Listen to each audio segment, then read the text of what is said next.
Hey, what's going on, everybody? Welcome into the Blogger Bowl Week 2 edition. Dan, I just want to get right to it.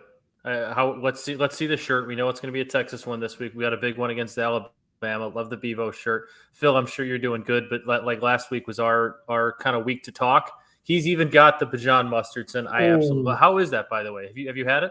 Yeah, it's fine. Dijon mustard is not my Dijon favorite mustard? type of mustard, so on that, it tastes like every other Dijon mustard I've ever had. So All right, so I don't mind a good Dijon. it's like a touchdown in your mouth. I don't know if you can see that. I don't know if that's true or not, but I don't. I'm I supporting don't think I NIL. like that. I don't think I like that saying. And the other one I don't is think I'm a fan. it'll break your mouth's ankles, which also doesn't make any sense. Makes even less sense. Yeah, I don't get that. Fun fact, I mean, I know BetSports has done business with them, but this is not a plug, but I saw this last night and I think it's very kind of interesting. You can now order NIL, like through NIL, you can order player jerseys on Fanatics with names on them. Saw it. And So- the players get a cut of those, right? I would assume so. So like if you can get in, they'll have the specific one. So like for Texas, Bijan Robinson, Xavier Worthy, Quinn Ewers, but there's also, you can just click on the one and you can like literally pick. They have the list of players on the team, which is a bummer because my fiance, not a big sports fan or not a sports fan at all, really. Only sport she watches is Quinnipiac hockey because that's where she went to school. But the only Texas player she has ever really paid any attention to or liked over the, 5 years we've been together now was Cameron Dicker, because he was Dicker the kicker, and that was the only way that she could remember who he is. So I'm a little upset that they didn't have these last year, so that I can't surprise her with a Dicker the kicker jersey. So my addendum to that is, how many General Booty Oklahoma jerseys is Fanatics going to sell now that you can sell those? That's got to be the highest selling jersey on Fanatics. Because it just says not Booty, right now by the Booty end of the year, 14 on it. Like, that's brilliant. So I've derailed the show. If I was DeColdis Crawford, I would request just my first name because there'd be a lot of DeColdis jerseys. XFL style, just put whatever name you want on your jerseys and let's go. We should do that. That's actually probably. Go ahead. Go ahead, Dan. No. I was gonna say, like, that's probably, if there's an enterprising program out there that wants to get some promotion out there as kind of like an outlaw program, like in the group of 5 or whatever, that wants to like really grow, or one of these new AAC teams or whatever, they should let players wear nicknames on the back of their jerseys. Oh, yeah. Like if you're Charlotte, I've been thinking about Charlotte a lot because I think that I told you the ejecto-cedo concept with teams where things could go bad. Charlotte is towing that line, I think. But like if Charlotte wants to become like some kind of powerhouse team because they're a school in a major southern metropolitan area, why not just let their players put their nicknames on the back of their jerseys? What kid wouldn't want to be able to do that and then make money NIL off of that? I've just revolutionized it. Hire me as an athletic director. What about just a giant QR code so that people can scan it and then get a link to their coming. That's going to be because someone did something like that. Wasn't that a spring game thing? A spring game. Someone did something like that. Or it was like a link to their socials or something. It was a spring game. I think it was UCF, and that sounds right. The QR code went to their profile on the football website. That's coming. That's going to be on people's helmets in like 5 years. Instead, like Alabama has numbers on the helmets. Some team like a Charlotte or team isn't obviously a house is going to have QR codes on your helmets that link to your socials, your Venmo, all that kind of stuff. That's what I would do. You get your QR, send it to my Venmo. That is you score a touchdown. You're going to make thousands of dollars a game from drunk alumni. Are you kidding me? It's a no-brainer. People just Charlotte hire us. Although that's probably an NCAA violation. Now that I think about it, that one's probably a bridge too far. We'll iron out the details. We know a lawyer somewhere. They should be able to put the QR code of the NIL collective. Like NIL is really just money laundering, right? Like ultimately at the end of the day, like I'm all for. Don't get me wrong. I am officially an NIL booster for my alma mater once again with Bijan Mustard. So you're not gonna get any argument from me on that. All 5 minutes I've completely derailed the show. We've beat around the bush too much. Dan, you're in the shirt. It's you guys' big game this last week was me and Phil's time to shine and talk about Notre Dame. I have a feeling you're not going to be quite as positive about Texas as we were about Notre Dame last week. How do you want to start this off? Do you want to preview? Do you want to tell us our Texas path to covering / making this a game? Because there's a path for everything. While it doesn't seem likely, it's very possible that they come out on fire and cover. They did against an LSU team a couple of years ago that ended up being one of the best college football teams in the history of college football. So what's the path for Texas? Alabama decides not to show up. Like that's a cop out. We need here's something. the thing. Okay. Here's the thing. Okay.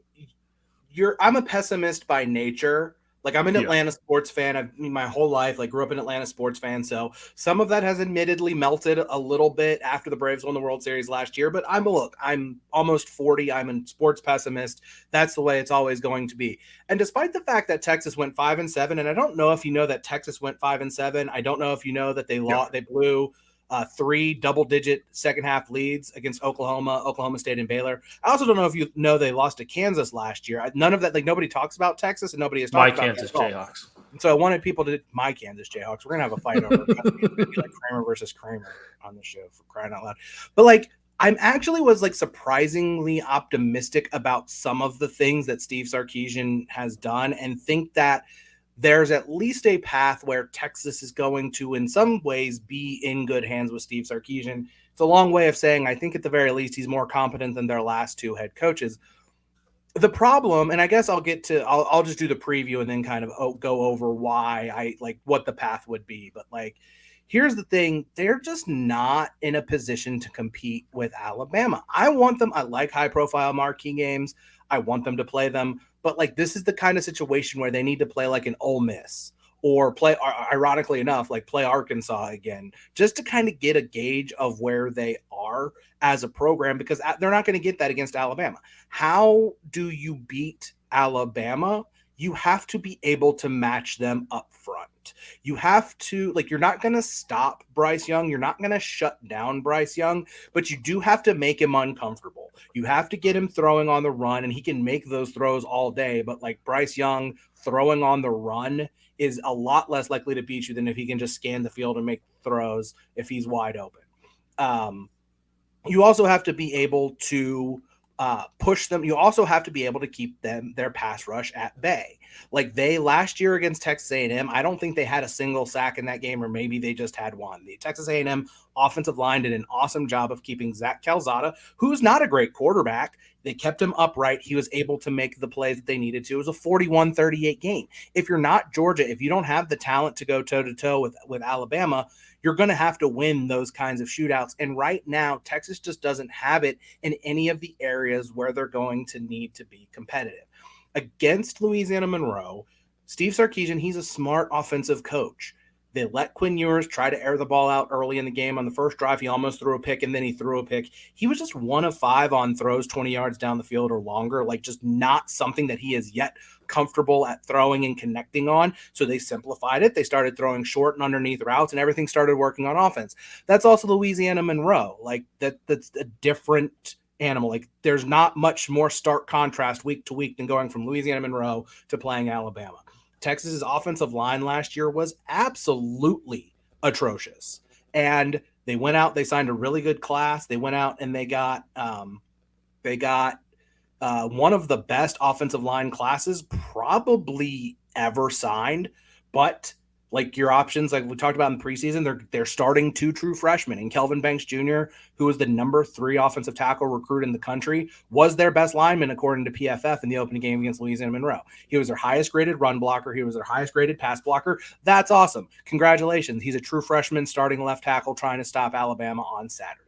Defensively, they have guys that are good, but none of those guys have yet stepped up to show that they are great players. Like Keandre Coburn and Moro Ojimo are 2 veteran defensive tackles who have to have big games. Barron Sorrell was actually an unheralded 3-star recruit who's their best pass rusher, was great against Louisiana Monroe. These guys are basically going to have to play the games of their lives. Freshmen are going to have to grow up very quickly at quarterback and at offensive tackle and at guard and really step up and make those plays. Texas on defense last year, they didn't do anything well. They were tied for 99th in yards per play, 17th worst in yards per rush allowed, 80th in pass efficiency defense.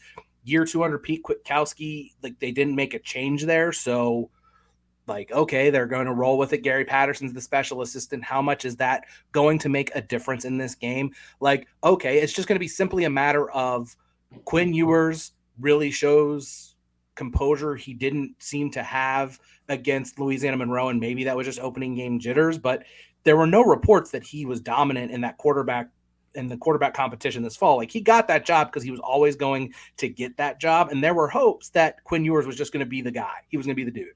And from everything that was reported, at least, it didn't really seem to be that way. So I like a lot of the pieces. Like I said, 2 freshmen starting on the offensive line. Quinn Ewers is essentially should be a true freshman.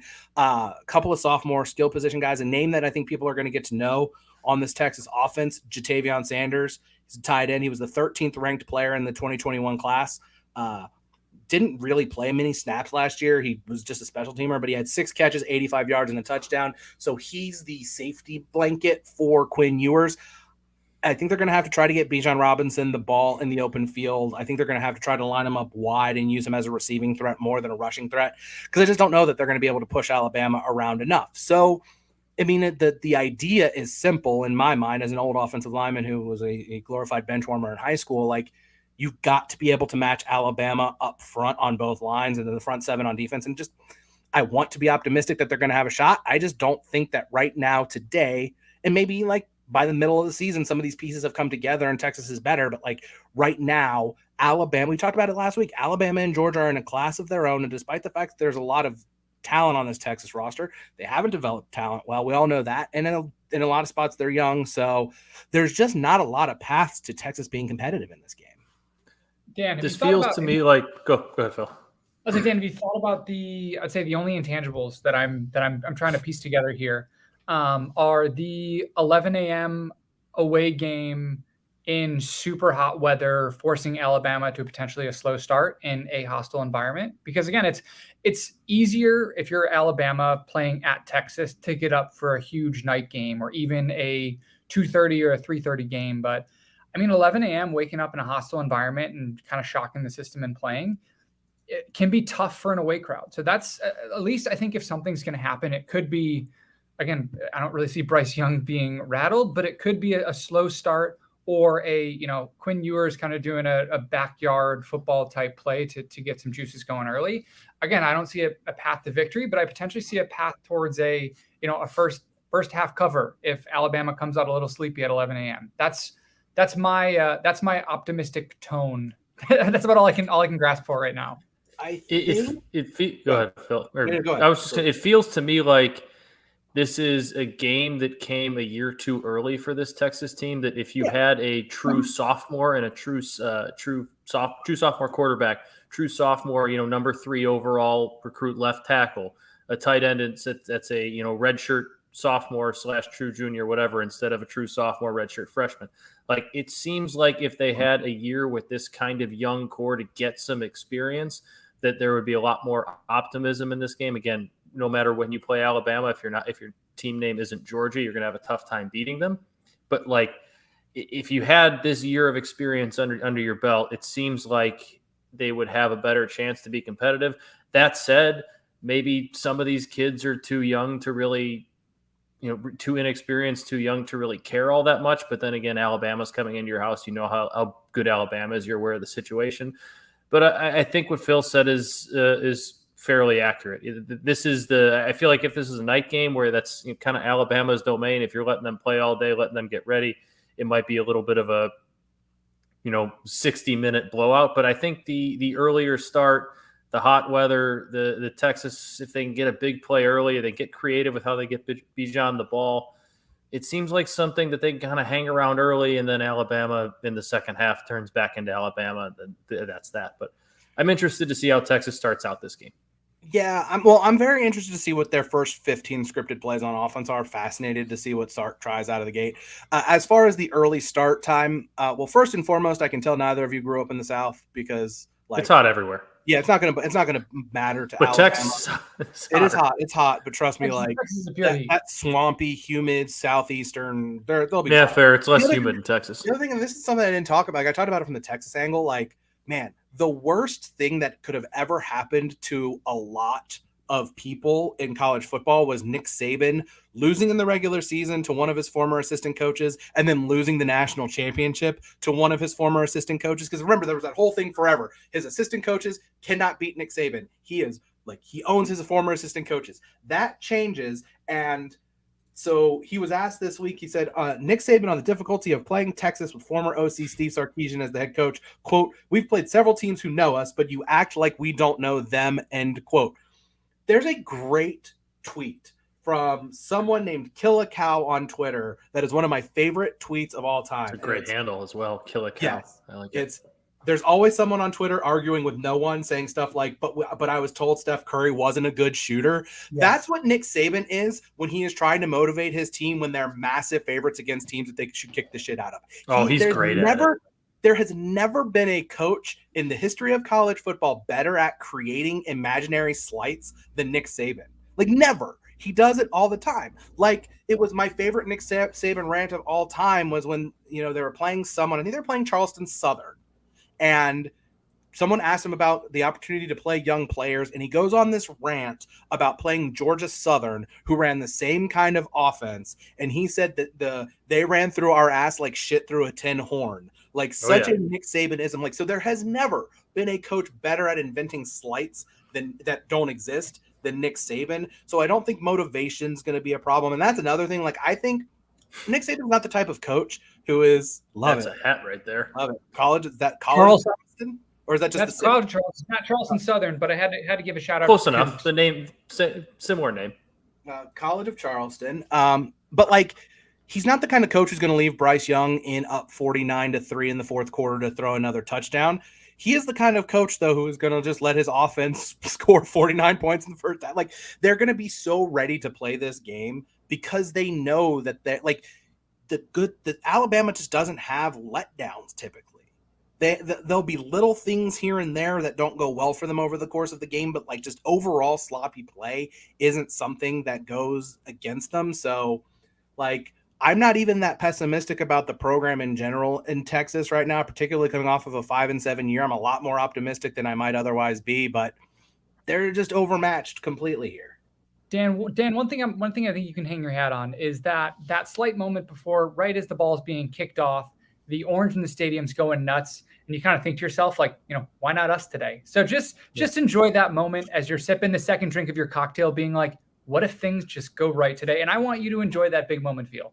Well, no, there's none of that. There's none of the no, we might win this game. The hopium, like that, the hopium that leaks into your brainstem by Wednesday or Thursday of like, okay, I could maybe see them covering in this game and being more competitive. Like, that has started to, but I try to block that out and just realize that it's let it ride. Let it ride. Just let it shower over you. Just take it. Get going. Just enjoy it for a second. Have a sip of bourbon in the morning and just have it taste extra good.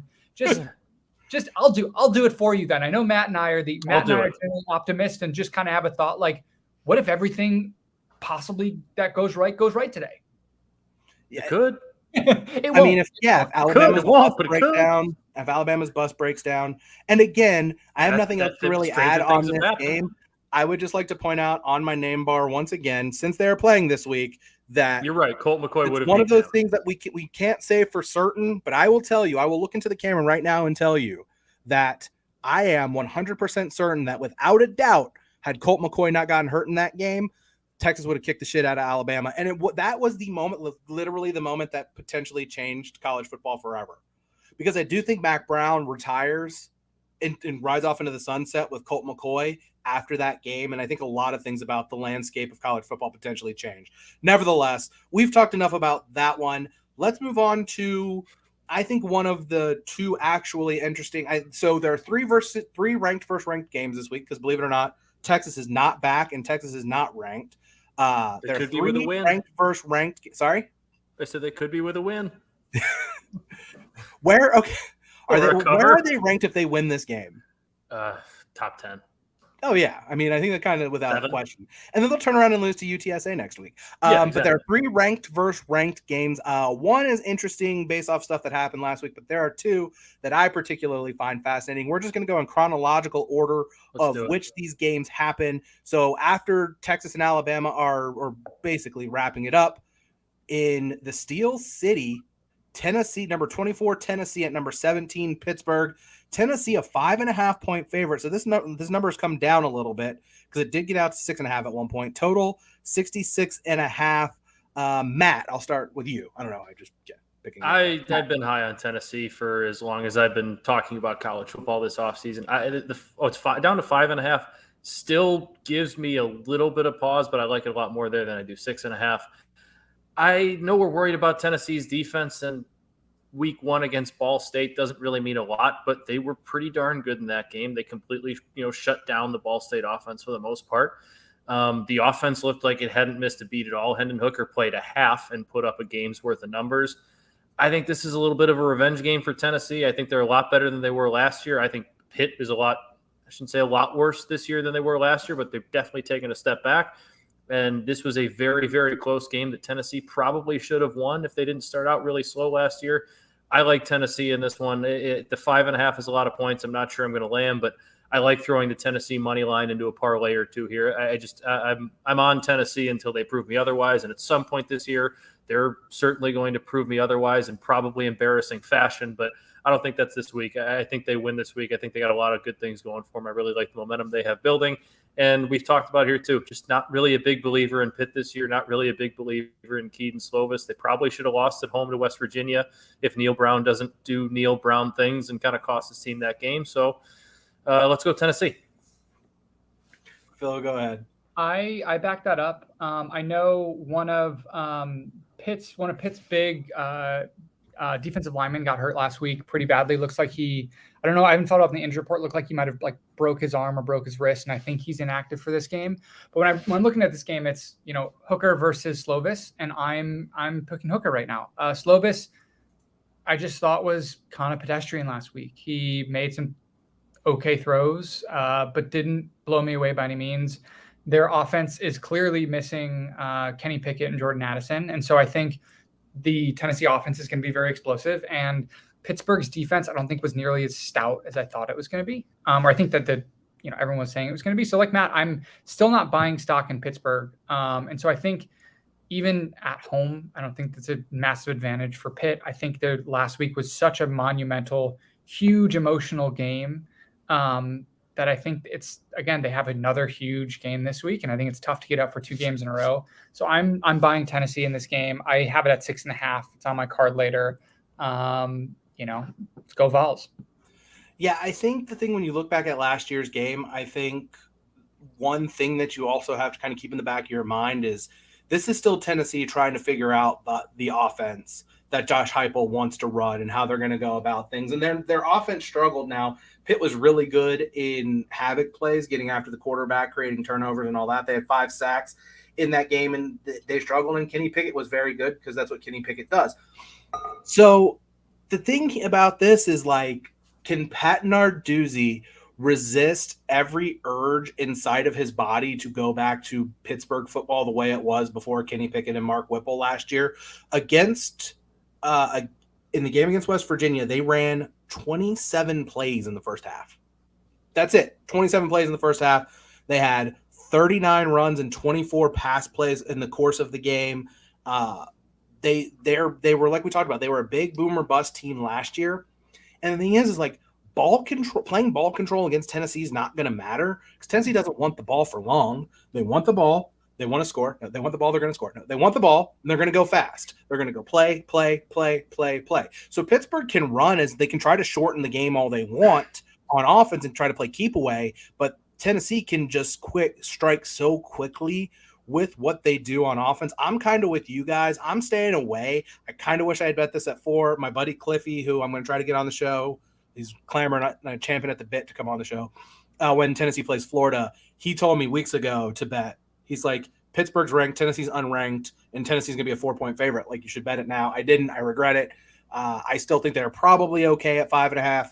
It's probably a good number, but that for me is going to be a stay away, although I lean towards Pittsburgh. Anything else, or do we want to move on to the next one? It's just like what you said there with Pittsburgh's offense, the way they're going to try and play this, they're almost going to have to be kind of perfect, I think, to beat Tennessee, and I just don't see a Pat Narduzzi offense ever being perfect, ever.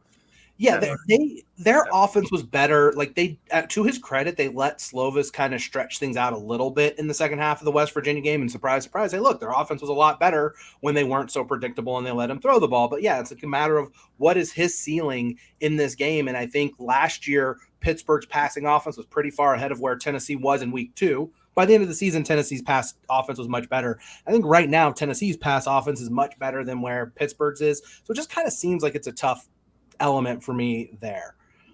The other first ranked game featuring an SEC team, 7 p.m. We had a barn burner in the Swamp last week. Let's go back to the Swamp. Number 20, Kentucky at number 12, Florida. Florida, a 5.5-point favorite. 52.5 is the total. Phil, what are your thoughts on that one? Because this is in the Swamp, I am taking Florida hard here. I think Richardson looked like he was the guy last week. Now, is this going to be a situation where he gets all the song and praises week 1 and then has a letdown week 2? I could get burned by that, but I think Florida beat a really good team, and they didn't fluke beat a good team. And I don't think Utah is underrated in what they did, and they're not a bust by any means. I think Utah is still a very good team, and they didn't play terribly. So Florida just played a really, really good game. So I like Florida. I like Richardson. I'll let Matt get out some of his Kentucky hate in a little bit, because I know he's been on that bandwagon for a little bit, but I'm still not buying fully into Kentucky. I was kind of underwhelmed by a lot of their stats last year. They have a lot of hype, but I just don't see them going into the Swamp and beating Florida this year. Again, Billy Napier showed that he was a good coach and a pretty clutch coach last week, and the team was up and ready to play a massive game in which they're an underdog at home. Now they're going in.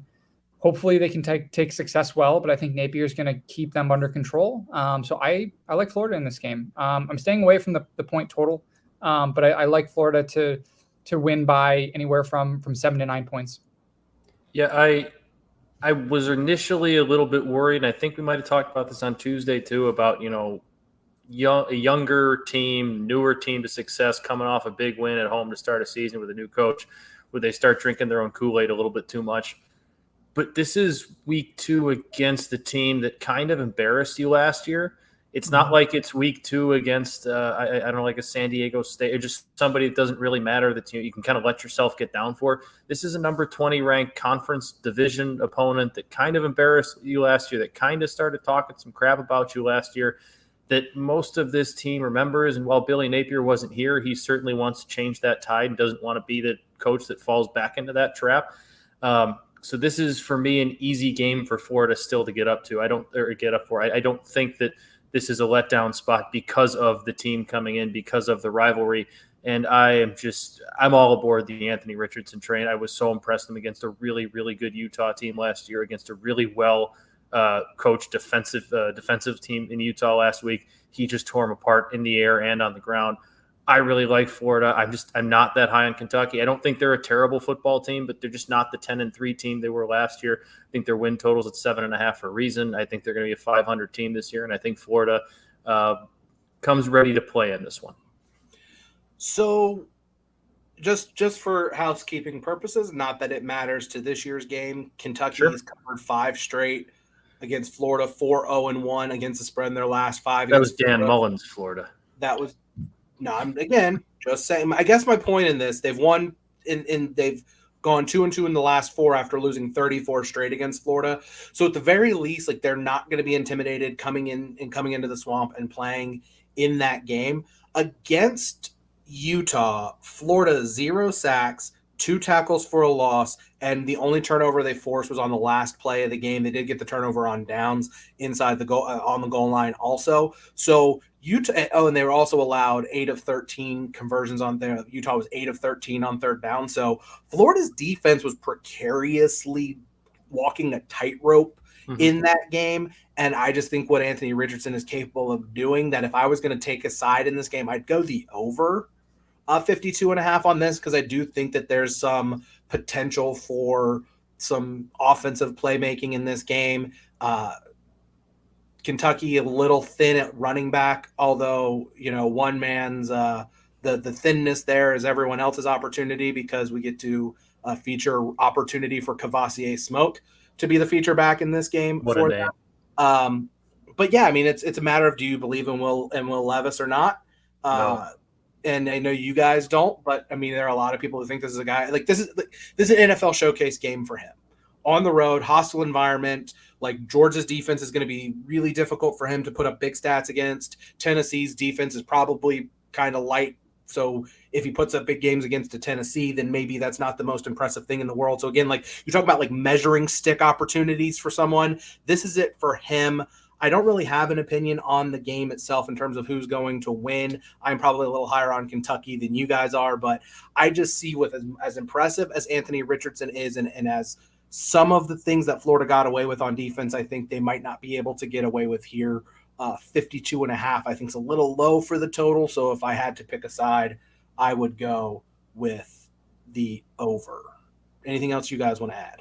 I like that thought process a lot. I do. Florida's defense was not great against Utah. I do think that was a better Utah offense than we're going to see from Kentucky. And I think Will Levis struggled in SEC play, not against Tennessee last year, but I do think he'll get a little bit better this year, take a step forward. But I'm with Phil on Florida, and Dan, I'm not with you on the over. I think I like that over 52. And finally, it's like Florida's defense didn't really make plays, and they still found a way to win the game. And so still found a way to win the game against a better team. And so you'd like to think that week 2 probably had the opportunity to make a little bit more plays.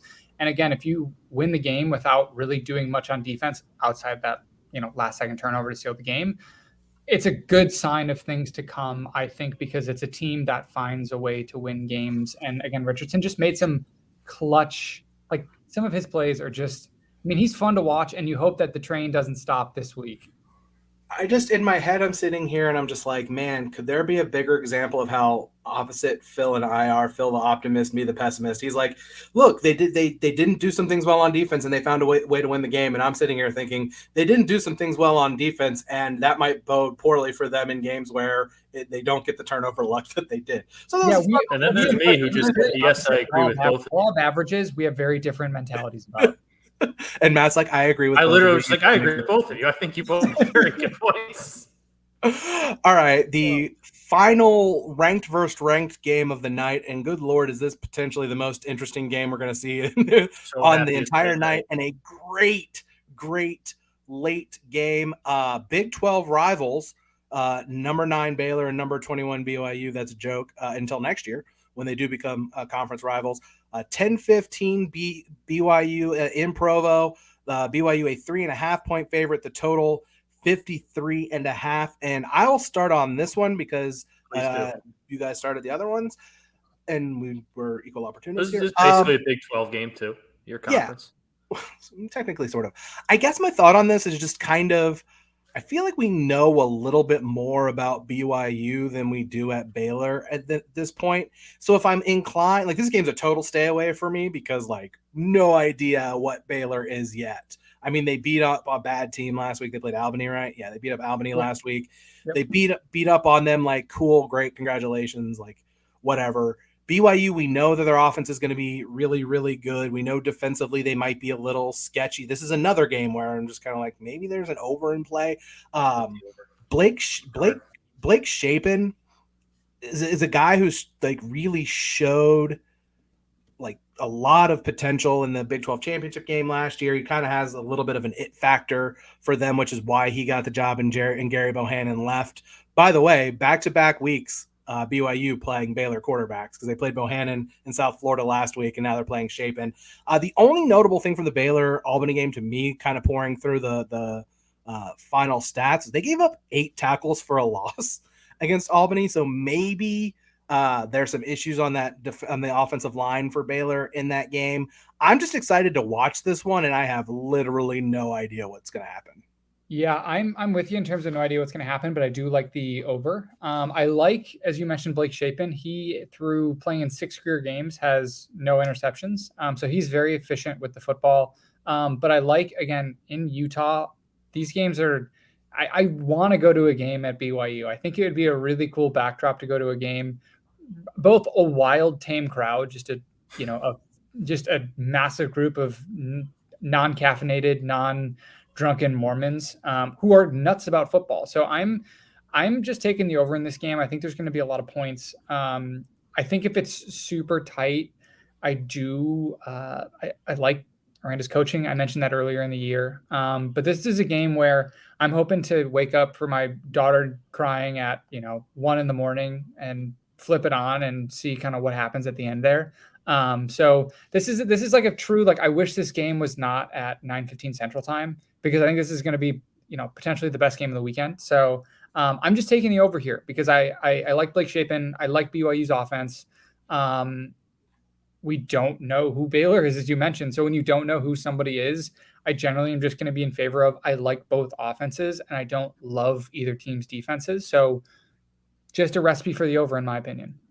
I really like BYU in this one. I do think Baylor can compete and hang, but this one feels to me like if BYU gets the ball rolling early with a touchdown and maybe a couple sacks, like you said, Baylor's offensive line last week wasn't all that great, forced turnover. That crowd combined with a Baylor really team that's pretty inexperienced this year outside of the quarterback position, they're replacing a whole lot against the BYU team that brings back a whole lot that is basically 26-year-old adults playing college football.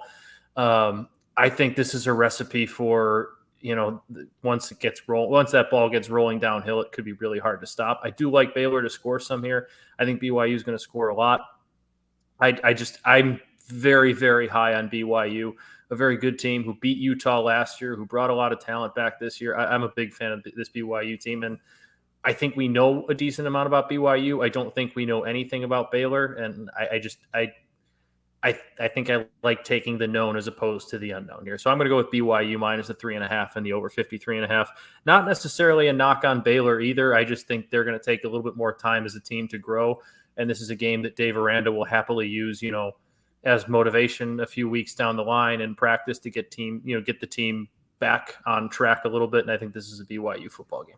Also interesting quick note. I think BYU has again, if they're winning, they have a schedule. If they can win, have a real shot in the playoffs, which is an interesting wrinkle this year where they've got a difficult enough schedule where if they are undefeated, there's a no doubt playoff team. If they're a one-loss team, they're a fringe playoff team, depending on everything else shakes out. I don't like it's fringe. I'm saying they're in the discussion. Don't even come close to making it, but they're one of the they're the discussion of the first group of teams out.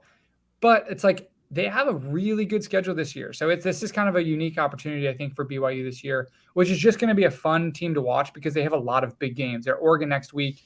They play, obviously, Notre Dame down the road. They play Arkansas. They play, albeit a bad Stanford team now, but they have a good schedule this year. So this is a team where every game for them, I think, should be a Super Bowl type game. So it's just a storyline to loosely follow as the year goes on. I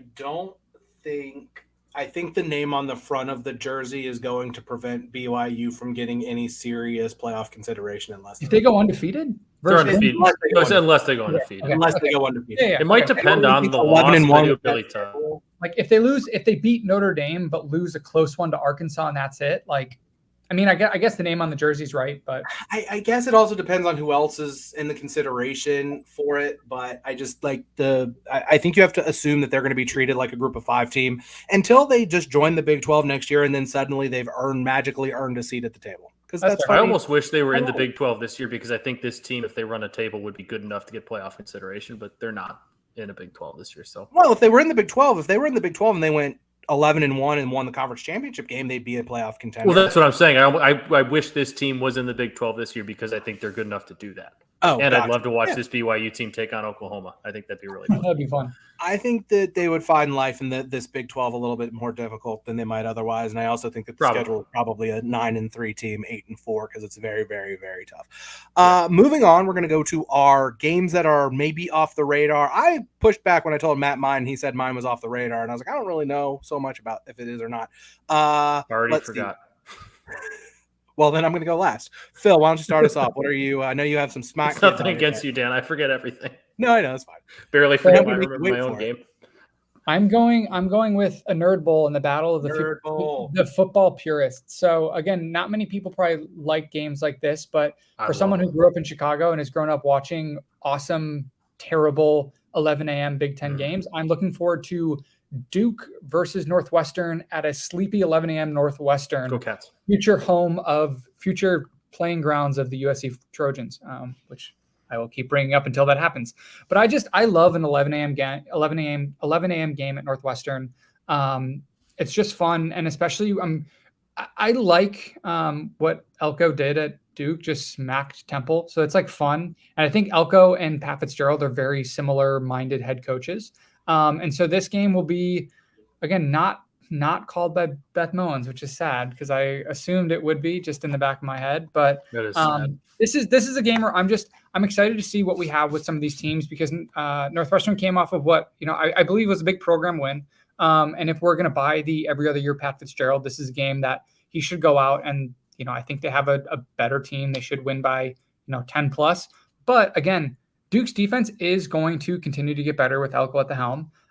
So this is just a game where, from the outside looking in, it's a terrible game, but it's a game that I am going to love watching. Northwestern's going to try to run the ball like crazy. I'm excited to see Northwestern's offensive line again because their offensive line is very fun to watch, people. They played bully ball at the end of the game versus Northwestern, established a bit of an identity, and I love their quarterback, Ryan Helinski, because, again, he's a guy who came from the SEC who's now in Sleepy Evanston. So, also, I just love saying Sleepy Evanston, and I can't wait until it's mid-October, early November, and like cold and raining, and it's just a dark cloud that never leaves Evanston. This is going to be a bright, sunny day, but even still, people get out to the game. The tickets will be $8 before the game. Walk up, buy a ticket, walk in there. Could be fun. I might venture over there myself if I don't have anything going on Saturday morning. Grab a cup of coffee and catch the first quarter. It might happen.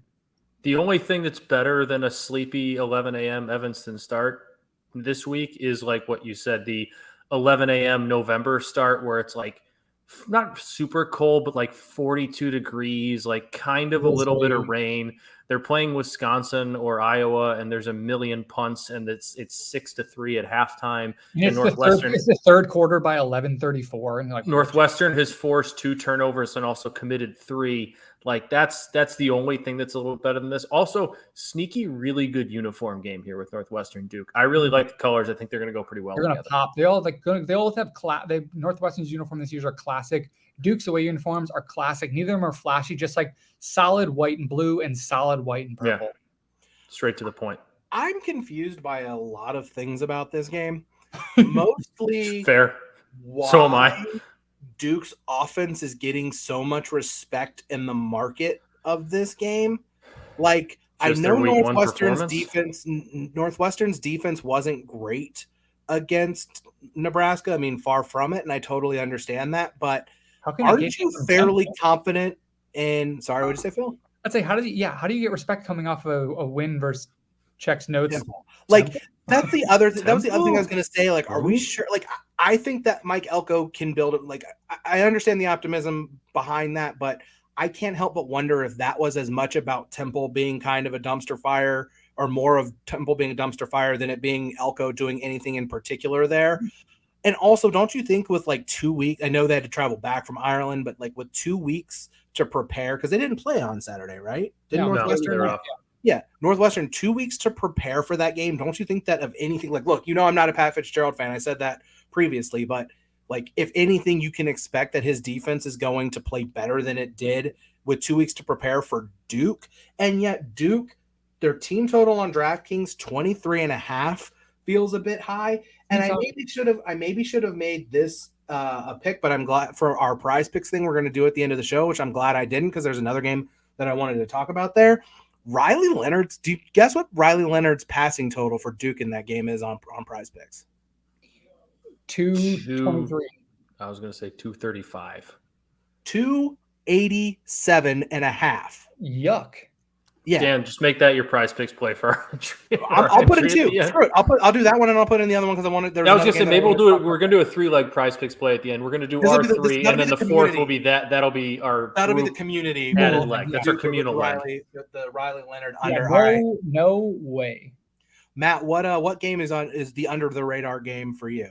I'm sticking with the smart kids. We're going to Vanderbilt, and we have Vanderbilt and Wake Forest. Originally this was because Sam Hartman's coming back, and I'm really happy that he is coming back, because nobody really knows outside of him and the program what was really going on with him, but he had kind of the mysterious medical issue and wasn't really sure if he's coming back after week 1, if he was going to be gone for all season, how long he was going to be out. So really happy he's back, because he's a really, really good quarterback. I want to see him get a chance to play Clemson, and I'm happy that he's going to be back in time to get his feet underneath him before he does. But also, like, I know they've played terrible opponents, but Vanderbilt's done what decent teams do to really bad opponents and absolutely blown them out. So I'm interested in seeing if Clark Lee's Vanderbilt program, whatever it is he is kind of trying to build there. So obviously they have a ceiling. How they play Wake Forest, and maybe a built playing very well can catch a Wake Forest team, with a quarterback coming out making a season debut who might not be, 100% ready, fit. We don't really know how he's feeling outside of he's been cleared to play. So I'm very intrigued by this one because I think we'll learn a lot about both teams, and obviously Wake Forest quarterback and Sam Hartman. Yeah, one thing to add, they did mention that it was a blood clot issue. So he had I did not catch that from a blood clot. So again, I was I was thinking it might have been stepping away for mental health reasons or something like that. You don't want to look too much into it, but I think the fact that it was a blood clot issue that was just them. It seems like being very cautious of something that can turn very serious. I think he's going to be itching to play like crazy. So I read the initial situation as stepping away from football. But again, I completely misread that situation. Yeah. So I really like Sam Hartman.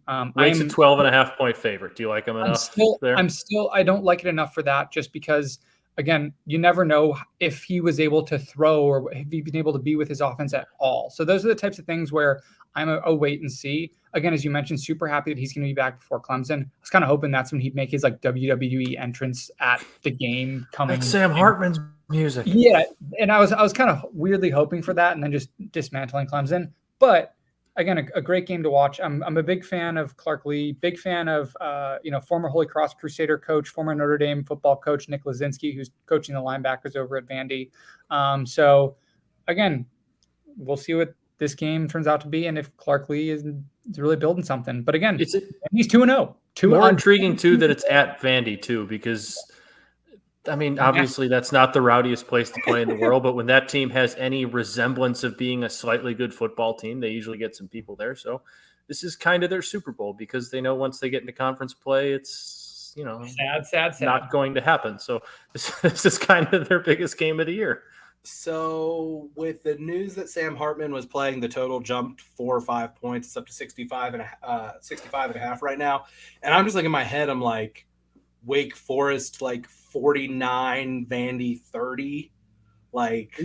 That's one of those where I might just damn, if Vandy really does have life on offense, even 42 to 30, 65 still might be low for that game. I don't really I haven't done a ton of digging on that, but that one kind of feels a little bit low on the total.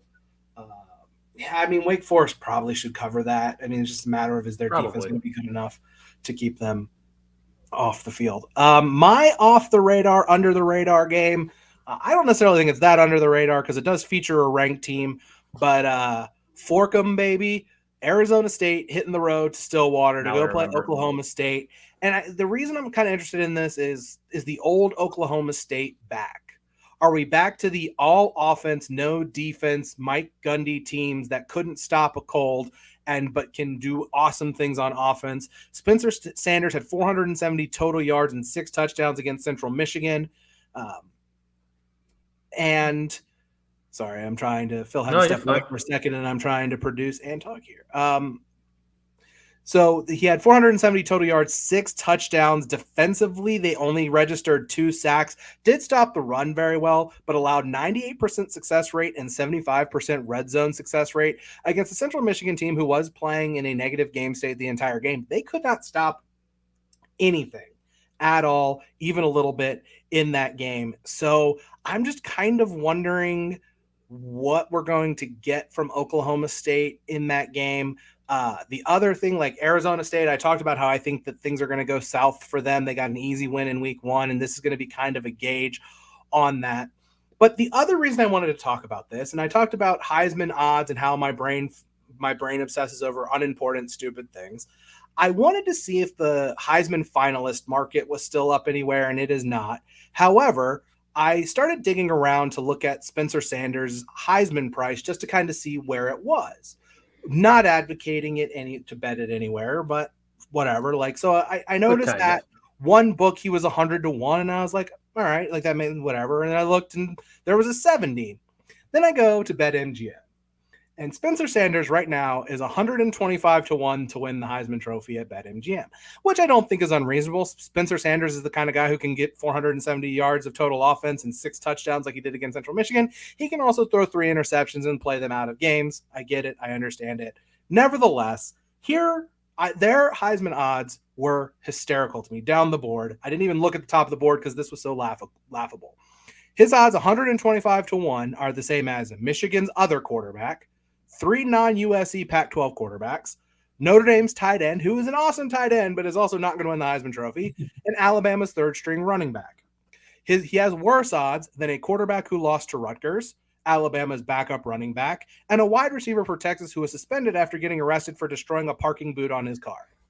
He has way worse Heisman odds than a quarterback who didn't look good against Florida State and lost, a quarterback who threw 3 interceptions against Syracuse, a non-USC Pac-12 quarterback who lost in week 1, and a guy who retired from football. Spencer Sanders could come back. Spencer Sanders is 125 to 1 to win the Heisman Trophy at BetMGM, and Miles Brennan is 66 to 1 right now. So I don't know. My brain cannot stop focusing on stupid shit like that. And nevertheless, I just kind of want to see what Oklahoma State looks like. How quickly does their defense get back to being any semblance of good? Does it? Because I think that changes a lot of things in that conference if they are an all offense, no defense team. And I'm with you. I rendered my speechless. College football is a lot more fun when Oklahoma State is the 60 to 40 winning team, not the Jim Knowles defense coach that relies on 27 points a game and holding on to the ball and making stops. So I'm very intrigued in this one because I hope that they're going back to being the old Mike Gundy teams that put up 60 a game, and they're a lot of fun to watch, and that the over in the Bedlam game at the end of the year is an automatic lock. No matter what the total set at, I'm going to bet it. So I'm with you. I hope that Oklahoma State's offense is back for real. And let's get some Mike Gundy rants while we're at it. It's been too long. I don't know. These days, Mike Gundy rants might not be exactly what America wants to listen. He may get canceled a few times if he gets a rant going. Ooh. He's already been canceled, I think, and then survived that first time, and still somehow survived it, and then had his best season as the coach of Oklahoma State. So there you go. All he needs is a little adversity.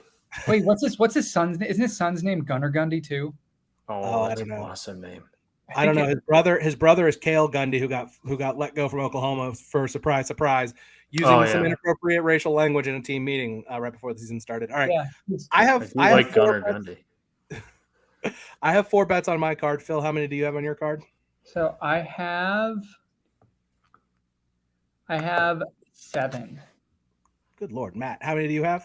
I took a step back. Only 9 this week, down from 12. So baby steps. Taking baby steps. I was 5-7 last week. If it wasn't for Brian Kelly and LSU somehow not getting that game to overtime with just an extra point to make, but that's okay. It's neither here nor there. Phil, how'd you do last week? I went 3-3. So again, did fine, but was pretty upset with the late game cover, Holy Cross and Pitt. I had 7.5, not 7. And Utah losing on the last play of the game. So I was close. Yeah, the Utah one was tough for me. That was a tough loss. Also, Clemson's first half was a brutal beat because I had them at 11.5. I think I bet them at -10. I gave it out here at 12.5, but I bet it later at I think it was 11.5, and they're up 14-0. Either way, it doesn't matter. Up 14-0 with a minute and a half left, and they let Georgia Tech go down the field. Sorry, didn't mean to take that over. Still bothered by it. All right, so how do we want to start? I have 4 on my card. I'm easing into things. You had a good week last week, didn't you? Weren't you like 3-1? There was a nice 3-0 of official picks, the official Thursday picks. There we go.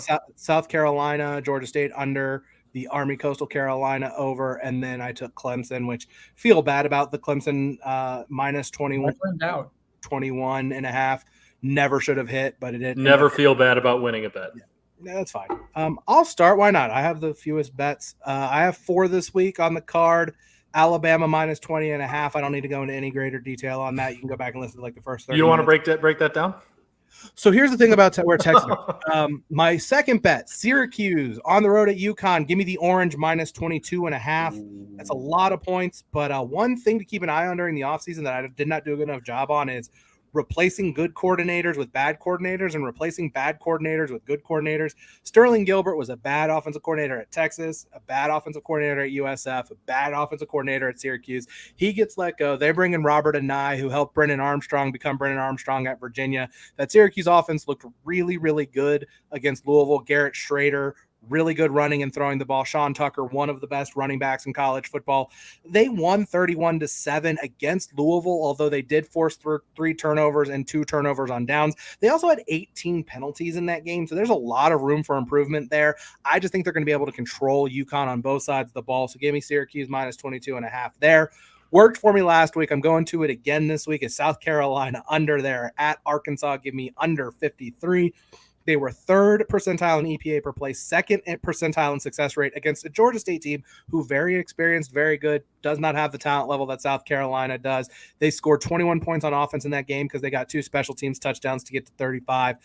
Arkansas was good but not great offensively, and South Carolina's got a good defense. So I like an ugly slugfest in Fayetteville. And then the last one, I mentioned it the other day, the market was against me. It's come back my way a little bit, and I'm on a bad number, but I bet it, and I'm going with it. I don't care. Arizona, Mississippi State over 61. Mississippi State, their tempo is not fast, but their offense is very efficient and a much bigger step up in quality offensively for Arizona than San Diego State was. Arizona, 98th in yard per play last year, 116th in pass efficiency defense. They have a new defensive coordinator, but he's never been a defensive coordinator at the college level before. And the Arizona offense is a lot better. Jaden DeLora is a guy who just knows how to put up points, knows how to will throw the ball around. And Jacob Cowing, the UTEP transfer, very good player. So Alabama minus 20.5, Syracuse minus 22.5, South Carolina, Arkansas under 53, Arizona, Mississippi State over 61. Phil, why don't you go next? So the first one is Tennessee 6.5, kind of as the reasons mentioned before. Hooker versus Slovis, Heupel versus Narduzzi. I'm taking Tennessee all the way. A game which the over is still surprising me, so I'm going with the under. Iowa State under 41. Again, it could be an overreaction to just the abysmal offensive performance of Iowa last week and just the refusal to change the offensive coordinator. I wonder why that is, as it's Kirk Ferentz's son is the offensive coordinator of Iowa. So again, Iowa's just going to Iowa. Can you guess what Spencer Petrus's QBR was last week, Matt? Was it 1? Wasn't it 1.1? 1.1. Just impressive and impressively bad. And I don't see, I see like a 13-12 game. And again, it could be a complete overreaction to last week, but I saw what I saw last week and it was very bad. If it is a 13-12 game, I will love every second of it. That's the thing. I love it. A game that I like, I think Josh Downs is back. I'm buying stock in North Carolina's quarterback. They're getting, they're minus 7.5 against Georgia State, which again, even if it's a shootout, they should have covered against a much better Appalachian State team without Josh Downs. So for me, that one, unless I'm completely misreading the situation, that one seems like an easy pick for me. Moving out west, USC Stanford. USC is currently minus 7.5. Stanford has a terrible defense. USC has a good offense. If this is a track meet, I don't see Tanner McKee going head to head with Caleb Williams. I think this game will be relatively high scoring. I think it'll be relatively close. But in terms of offensive shootouts, I like USC a lot in this one. Again, I don't really understand the line right now. It seems to be shifting more towards Stanford as the week goes on as well. Stanford is also not a difficult place to play. USC is going to travel pretty well there. It's a weird environment. If anyone's ever gone to tailgated in Palo Alto, it's weird. The tailgating is actually cool. It's actually getting into the game that sucks. Exactly. Tailgating is fun, but it's weird. I went to a Oregon game there a few years back against Stanford, and it's whatever the away team is like a tailgate for their team. So it felt like an entire Oregon tailgate. When I went there for the Notre Dame game, it felt like an entire Notre Dame tailgate. USC is going to travel there. It's going to be more USC fans there than weird Stanford bands and trees. And again, I like USC in this game. Florida going minus 5.5 right now versus Kentucky. That line keeps dropping. I like them in the swamp. I like Richardson. And finally, am I allowed to do a prize? Because I have 2 prize picks, but am I allowed to do one of them for these? Yeah, let's do it. 2 prize picks. One of them I'm going to save for our parlay. But for this one, I'm going Zay Flowers +6 receptions for Boston College. So if anyone who watched Boston College Rutgers, you know that Boston College offensive line is very bad.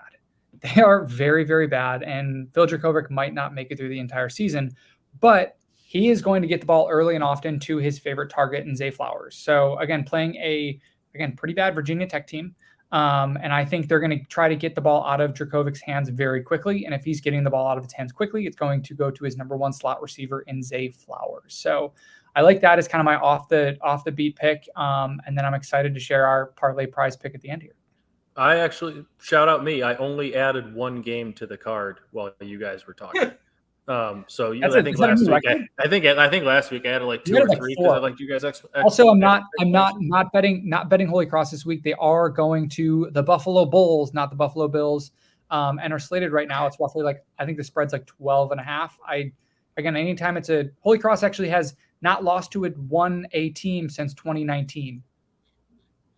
They've only played one of them. The mighty UConn Huskies last year. So can they continue it to 2-0? We'll see. I tried. They are very live in that game, by the way. I tried to find some Illinois Wesleyan lines that couldn't really find much out there. I did read a team preview this year. Not really going to be backing the Titans this week. They are. I don't. For at least for the CCIW, which is their conference, and most D3 conferences, you pretty much have your established powers, and the kind of the rankings for each preseason conference poll are the exact same teams. It's pretty much the reporters copy pasting the same teams every year. Illinois Wesleyan's always number 3rd. It's always North Central, Wheaton, Wesleyan. Wesleyan was 6th this year in those conference rankings. So for me, that's a big red flag. I don't really like that. I'm going to stay away from the Titans this year. Going to root for them hard. They also got rid of the old, they had a green helmet with a silver Wisconsin W on it. I think due to some trademarking issues, had to drop that. Ooh, so it's kind of like a New York Giants old school, like instead of Giants, it's Titans across. It's not bad, but it's not as good. So we're staying away from betting the Titans this year. So they're not on my card, but I will pull up my card here. I am on Iowa State under 41.5. I got them at that earlier this week. I like Florida at -4.5 versus Kentucky. Again, guys, we talked about it. We have a few different lines here, but this is how often college football lines change. They've been hovering around these numbers all week, and keep an eye on them if you like a game or want to see if it changes a point or two. If USC does drop to 7 at any point, I will happily get on them, but that hooks always scare me. So after Florida -4.5, we got Spencer Sanders over 271.5 passing yards. I know last week I said I was off the player props, but he threw 406. I think Dan said, and I looked it up against Central Michigan last week. I think Arizona State's going to present somewhat of a challenge that the starters aren't pulled right away in that one. I'm going Fresno State. They're -0.5. They were +1 against Oregon State. I think that was a little bit of an overreaction to Oregon State in that Boise State game. And Oregon State's a different team at home than they are on the road. And I think Fresno State got off to a really fast start against Cal Poly and then just kind of put it in cruise control. So I like Fresno State there. Dan, I'm on the opposite side of UConn versus Syracuse +23.5. Similar reason for the Oregon State thing. I just don't want to buy into an overreaction here. I think UConn's played pretty decent football. They're at home, and I don't think Syracuse should be 23.5 point favorites against anybody at any time, especially on the road, even if it's UConn.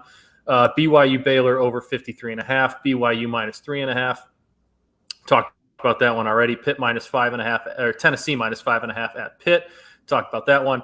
And Notre Dame first half -10.5 against Marshall. The 20.5 scares me a little bit, but I think coming off a not blowout loss, a tough loss at Ohio State where they played pretty well, but the offense has something to prove. I think that offense comes out. Marcus Freeman was talking about wanting to get more aggressive. I think they do that. My prize picks will reflect that a little bit as well, but I think they come out aggressive and try and put up some points early and get things moving in the first half. You better hope UConn covers. I do. I will. You better hope. That's all right. If I lose that one, I have a method where I'm trying to go. I'm not into the 2 in game. Week 1 and week 2, tend to buy into some narratives on things and how teams look in week 1. The market kind of shifts, and a lot of times it's not exactly who they are. You don't want to buy too far into the market correction. So I'm going to fade that a little bit. I think Syracuse comes back to it a little bit, and I think UConn's looked okay in 2 weeks. So that's what I got. They only beat Central Connecticut by 25 points. Anyway, it's not win's a win, Dan. All right, so I guess we're doing a Prize Picks entry. Matt just told me I needed to do a Prize Picks entry. We're doing a Prize Picks entry. I am going to place this myself. I will screenshot this. I will tweet it. I will put it in the 4for4 Discord with a link to that as well. You sign up with Prize Picks using promo code BetSpurts. I'll have that in the link, and I think the link that I tweet out should have that promo code written in there already for you, but double check that if you do sign up. We are going to do now a 4-leg entry on Prize Picks because we added the team entry. What was the first one? What's the Duke quarterback? Under 289.5 passing yards, was it? 287 Ooh. yards, and Riley Leonard is his name. So Riley Leonard under 287.5 pass yards against Northwestern. I don't get that one. Michael Mayer over 5.5 receptions against Marshall. He had 5 last week against Ohio State, and I thought they really didn't utilize him or look to him a ton. I thought he had a very quiet game, and he still had 5 receptions. I think he's going to be the number 1, 2, and 3 target for Tyler Buckner this week and Tommy Rees in that offense. So I think he ends up easily covering that, more around 8, 9, maybe even close to 10 receptions. So I like Michael Mayer over the 5.5 receptions at home against Marshall. My prize pick, feeling dangerous about this one because you shouldn't bet Georgia Tech, but Jeff Sims. You fell in love with a player. It's okay. Matt, in my defense, in the preseason thing, I said how much I did like Jeff Sims, and I can't wait to see where he plays next year because it's for sure not going to be Georgia Tech.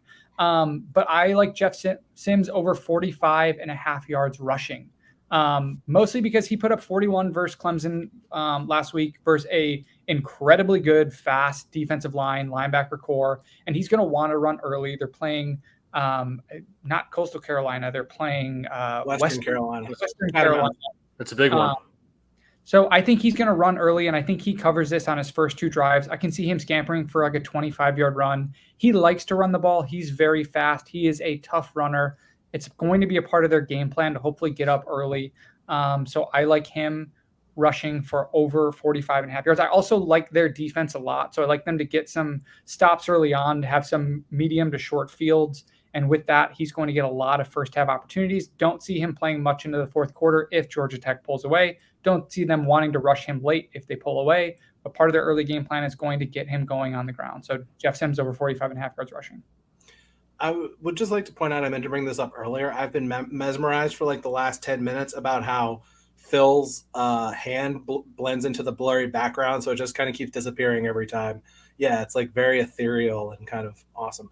To your Jeff Sims thing, by the way, you don't think he's going to be at Georgia Tech next year? There's a rumor floating around from some radio guy in Florida right now that you know who they might be targeting as their next head coach?